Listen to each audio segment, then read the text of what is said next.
Hello, my name's Jared Searle. This is my Assessment Task 1, Teaching Technologies and STEM. To begin the program, I used a when green flag clicked block.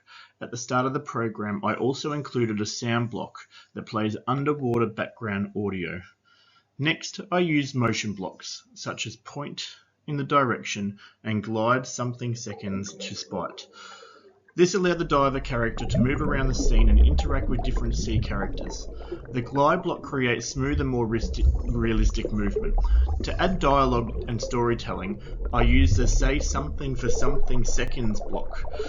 These blocks allow the diver to speak to each character as he meets them. These speech bubbles help communicate the story and audience to show the diver interacting with the environment. To represent the diver panicking and reacting to the shark, I used a motion block such as turn 180 degrees combined with the weight blocks.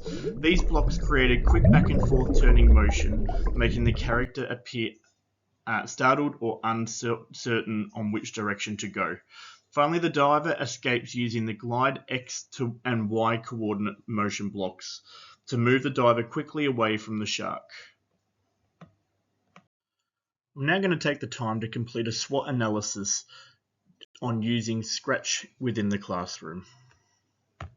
Starting with strengths. Coding develops problem-solving and logical thinking skills. Students learn sequencing and how to debug their coding, as well as how to solve problems that occur during the coding process.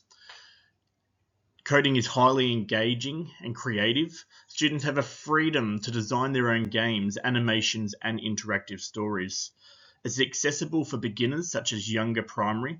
The coding platforms such as Scratch and Code.org use drag and drop blocks, making coding easier for younger learners to understand.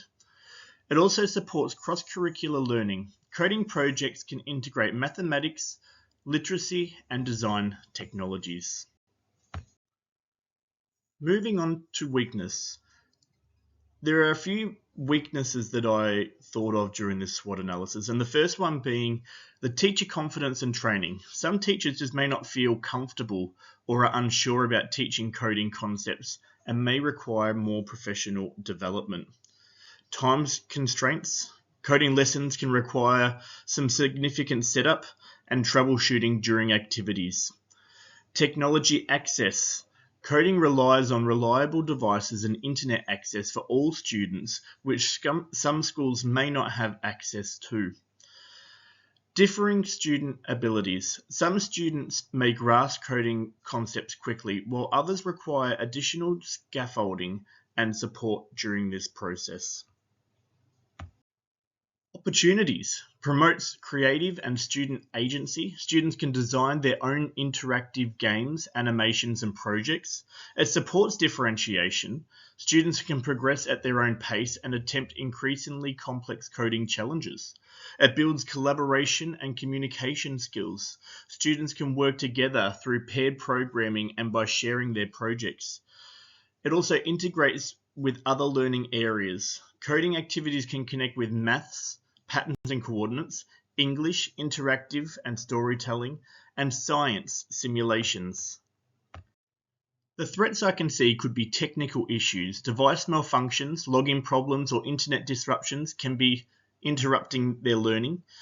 Limited school resources. Some schools may just not have enough devices or updated technology to support the coding programs. Digital distractions. Some students may become off task if coding platforms are not properly monitored, or the curriculum pressure. Teachers may just not prioritize it, literacy and numeracy, and have less time for digital technology. Here are 2 references that support my Assessment Task 1. Thank you for watching.